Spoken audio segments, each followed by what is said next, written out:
because now we're going a little bit more international. What we have done in the first hour for everybody joining us now is we have taken a deep look into the North Rhine-Westphalian startup ecosystem with two journalists who were telling about their work, their daily work as a journalist, writing and talking about startups in North Rhine-Westphalia. And now we are going a little bit more international because it is important to also to see from the outside what is going on. And we have three different aspects we want to cover. The first one is, what do other people, other journalists say about the startups from North Rhine-Westphalia? The second one is, what do I do when I'm a startup in North Rhine-Westphalia, but I want to go to Bavaria? Oh, that's a joke. That's easy. But I want to go international. I want to scale my product. What do I have to consider and do so that this is actually an enjoyable moment? And the third aspect is, we're going to talk with a founder who is just at the brink of going international with a great startup, and he will tell us how he developed the startup and what he's going to do in the next few months. And yeah, we're going to start with Robin. I will go back to my stylish pirate gaming chair. I can see Robin already and in the room. Hello, Robin Wouters. Welcome to Pirate Life. Hi. Hey, good afternoon or good evening. I don't know what to say. Probably good afternoon. Yes, it's good afternoon. Probably also good afternoon where you are, right? Yeah, that's correct. I'm not too far, actually. I'm based in Brussels, so it's not really that far. I thought somewhere like Antwerpen or something like that, but... No, Brussels. Close enough. Okay. Brussels, because you live there, you work there, that's your hood? That's born and raised, yeah. Born and raised in Brussels, Brussels is actually maybe the European center of the startups, or what would you say is the center of the European startup scene? Well, I would say there is no center to the European startup scene, which is a good thing. But it is true, of course, from the policy side, a lot of stuff gets decided here, or at least gets coordinated from here, and then the EU member states have to sort of develop their own policies for startups. But yeah, a lot of stuff happens here on the policy side of things, which I try to avoid actively, because otherwise you get sort of sucked in, and that's not always a good thing. So I do try to travel a lot outside of Belgium, and even the main startup hubs, to really know what's going on. Yeah, I mean, there are a lot of people from the big tech companies who are waving with money, so you could easily get distracted living in Brussels and doing things there, right? That's true, and it's also the institutions themselves. I mean, they have so many activities and so many things going on. You can spend pretty much every night like talking to someone or going to one of these typical networking events and whatnot. But it's easy to get sucked into the bubble, as we call it, the EU bubble. But it's very difficult to get out. So I'm very careful not to engage with them too much. So I'm very curious about your work, because from journalist to journalist, the journey to how we became what we are is always different. What is your story? How did you become a journalist? How did you attracted to the topic of tech? Yeah, that's a really good question. By the way, I forgot to say thanks for having me. It's a shame we can't see each other in person, of course. Next year. But happy to at least do it virtually. Yeah, next year, for sure. So yeah, how did I get into this? I worked for a few tech companies early in my career, and I started blogging about sort of the new generation back then of entrepreneurs, the Web 2.0 once, I think it was about 15 years ago at this point. And I very quickly joined TechCrunch and later the Next Web as an editor. So I had sort of a front row seat to global innovation and startup ecosystems. And I really developed an interest into how startup ecosystems sort of drive the success of the companies that come out of a certain city or a region or a country for that matter. So that's what I'd taken an interest in, and that led to me founding TechEU about 8 years ago, which really focuses on the European startup scene and the stories that come out of that ecosystem, or that group of ecosystems, I should say. Yeah, so you have been working in tech, and then you decided one day, I want to report. Why? Yeah, because it's a lot more fun on the sidelines. I joke, but it's actually quite true because I don't consider myself a real entrepreneur. I've seen so many entrepreneurs do startups, and it's such a difficult, admirable thing that I don't count myself as someone who has the skills or the stamina to do something like that. So I'm very much in awe and inspired by these people, but I do prefer to write about them than do a startup myself because it's I mean, it's a common mistake to say everything which is young and small is a startup. It is not. There's a difference. So you have Tech EU, that's your platform. Give us a little bit of a glimpse. What is happening on Tech EU? Yep. So when we started the company, there wasn't really a dedicated publication online to do reporting on the European startup scene. And I could already see back then, because I was working as a European editor for the Next Web, I could see that there was lots of innovation going on, and I could see that the funding was picking up. I could see that there was interest on a global level from tech companies to acquire either teams or technologies or whole companies in Europe, but nobody was really covering it as their sole focus, really dedicated to it. So I thought there was a real gap. I figured, this is only going to go one way, up and to the right.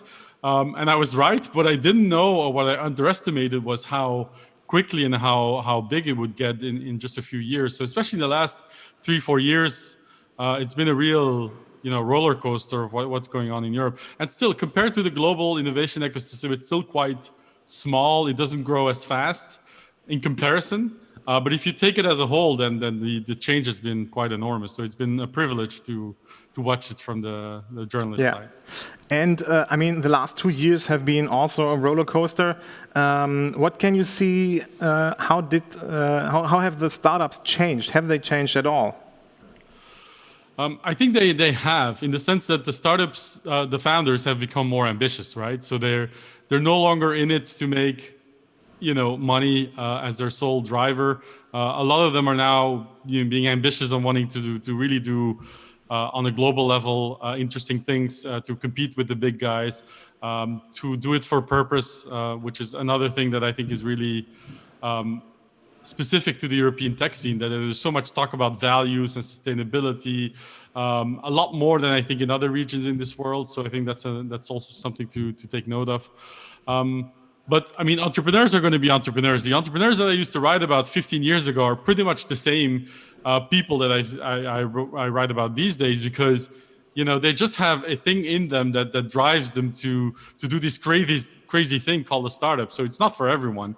So the type of people haven't changed, but their level of ambition, and also the amount of support that they're getting these days, either from their local policymakers or investors or other partners or big tech companies, is changed quite a lot, quite dramatically. So in a way, it's easier for entrepreneurs now to build companies. In a way, it's also more difficult because there's more competition, and when there's more support and investment, that goes for everyone else as well. So it levels the playing field. It makes it that's much harder to sort of stand out, I think. And do you recognize some kind of patterns about what entrepreneurs talk about, what kind of companies they build? Is there some kind of scheme you recognize? Not necessarily. In Europe, I would say there is a bit of a dedicated interest to B2B, to industry, to robotics, to deep tech, which I think is something that has grown historically. We haven't always been the best in building consumer-facing startups. But I also know that the biggest example of a European tech story, success story, which is Spotify, is sort of the opposite of that. So you also have to take into account that there's exceptions to this rule. But for the most part, it's been very B2B driven, software as a service, industry focused. And I think that's going to continue for a while, to be honest. Or SoundCloud, which is still there, although they had some rumblings 2-3 years ago. No, but 4 years ago. Plenty of other examples, but I think if you look at the whole picture, I think it's more less consumer-facing, I would say, than the US, for example. So you have been a couple of times in North Rhine-Westphalia, of course, because of the Pirate Summit. You enjoyed it here. I know that for a fact. Now, with your experience of the European startup ecosystem, how would you describe what is happening here in North Rhine-Westphalia? Yeah. Well, as you mentioned, I've been to Pirate Summit quite a few times. I've also met interesting local companies there. And in preparation for this interview, I actually thought about maybe I should look up some companies from that region and to see what's interesting and what's not. But then I felt like a cheat, because if I did that, then I would sort of pretend that I knew a lot about the region while I didn't, right?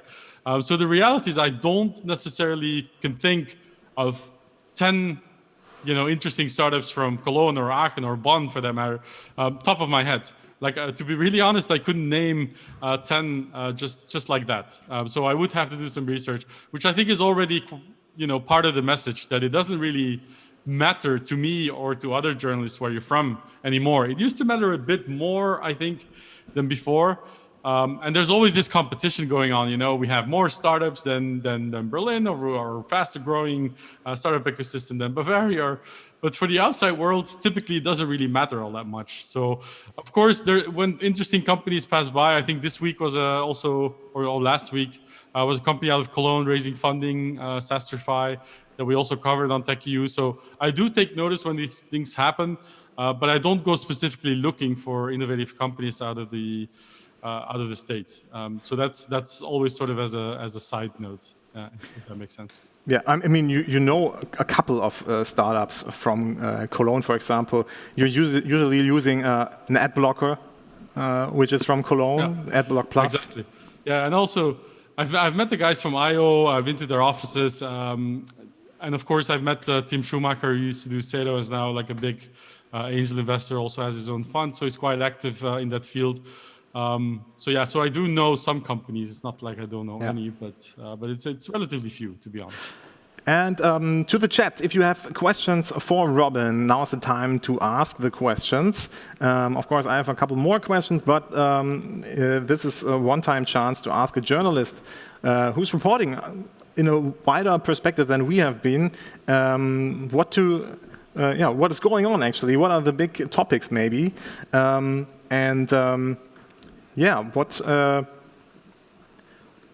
I wanted to know also is, how do you decide what to report about? I mean, this is probably also the thing why I sit here, because one reason I report about somebody is because they are from North Rhine-Westphalia or from Cologne, because I'm specialized in it. What is important to you?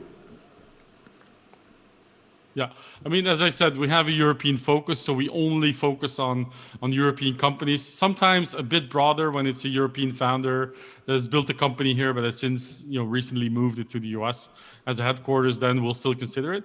But that's our main objective. The other is innovation. I'm sorry, what is a real European company? What do you mean by that? Yeah, that's a good question. So we don't take the European Union only. So we also cover Russia and Turkey, until recently even Israel. So we do take quite a broad view of what is Europe, but we don't cover, for example, Middle East or North Africa or US companies. So we do have sort of a broad vision of what Europe is, more of a Eurovision Song Festival way to look at things. But yeah, we stick to Europe as a whole. If that makes sense. Okay, so if I want to explain a startup from North Rhine-Westphalia, how to become a European startup, how would you do that? Well, per definition, if they're from the region, they're already a European startup. Most of the time, entrepreneurs these days don't really focus on their local market or domestic market. We've seen enough examples of companies coming from anywhere but addressing a global market and become successful, that it's a good example and a good inspiration for people from anywhere to start ambitious global businesses, cross-border e-commerce platforms or marketplaces. So we've seen some examples even from the region, actually. It doesn't really matter where you're from. From where I'm sitting as a journalist, it doesn't really matter. Of course, it matters to you, because that's where you have to tap into talent. That's where you have to find your initial partners, maybe customers. That's also where your local policy makers do make decisions that affect you as a business, either on a state level or on a German federal level. So it does make a difference where you're from for you. From our perspective as a startup journalist, what you do and why you do it matters a lot more than where you're from. If that makes sense. And if I understood that right, you need a European product. Like for example, if I have an electro scooter company having electro scooters in the 5 big countries of Europe, you would write about me. Yes, I guess if you do something interesting, at least. If it's just the fact that you exist and that you're in these markets doesn't necessarily make it interesting. We do cover a lot of the deals, so lots of the funding and the M&A transactions, simply because we cater to professional audience of investors and academics and policymakers and event organizers. So we do, that's sort of our filter as well.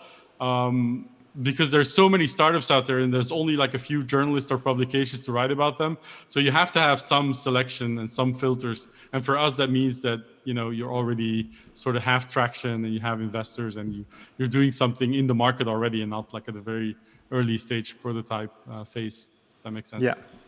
By the way, if you don't mind, what I forgot to mention when we were talking about the NRW region is also that I know that there's a lot of talent there. I know that there's really good schools and universities. I also know that there's a lot of industry. As I said, like I don't live far away. So I'm very well aware that there's a lot of legacy industry. There's a huge companies coming from the region.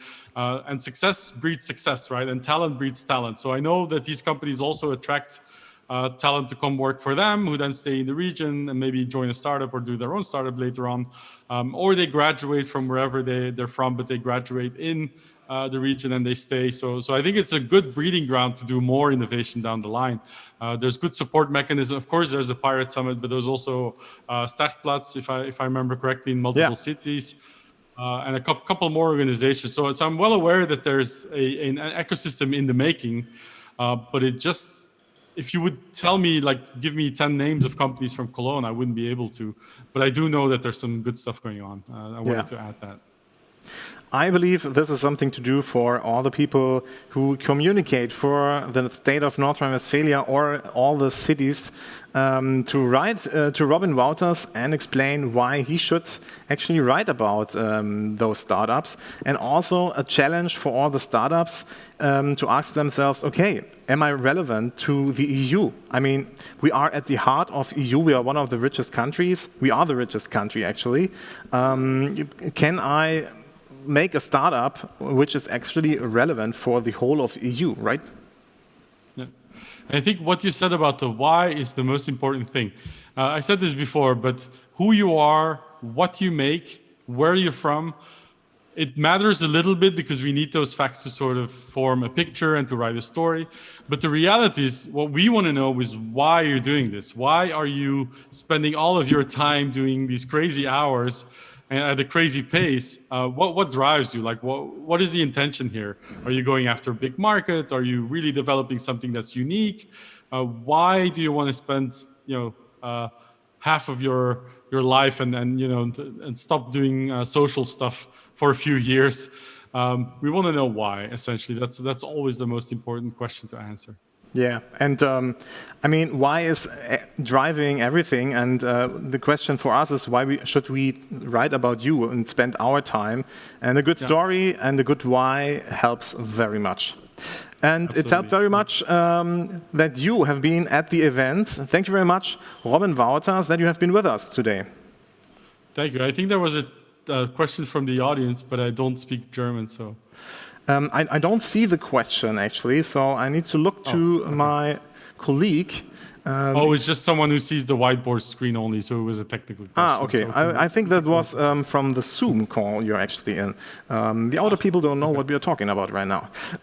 Everything is fine. Thank you very much, Robin Wouters, for joining. Everybody go to ontech.eu, check out what Robin is actually doing, and I'm really happy to see you next year live on the Pirate Summit. Oh, I hope so. Thank you, Thomas. Have a good night, everyone. Goodbye. Thank you for joining. Cheers. Bye.